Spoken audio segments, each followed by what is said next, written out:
जय शदाराम। सिंधु संगम माचिस मीडिया में तव्हांजो स्वागत आहे। शदाणी दरबार जे नवम ज्योत संत युधिष्ठिर लाल जी एवं भाभी माता साहब साईं उदय शदाणी जी भक्तन सां गॾु पंडरी रायपुर मार्केट खां कांवड़ में गंगाजल खणी करे पद यात्रा पंडरी खां शुरू कई, जेका जयकारा कंदी शदाणी दरबार पहुती ऐं विधि पूर्वक पूजा अर्चना करे गंगाजल भगवान शिवजी के चढ़ायो वियो।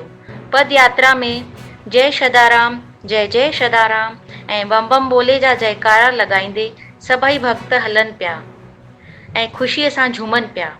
कार्यक्रम खे सफल बणाइण में शदाणी दरबार सेवा समिति जे सभिनी सदस्यनि जो विशेष सहयोग हुयो। सिंधु संगम माचिस मीडिया जा वीडियो लाइक कयो, शेयर कयो, सब्सक्राइब कयो ऐं सिंधियत खे वधायो। जय शदाराम।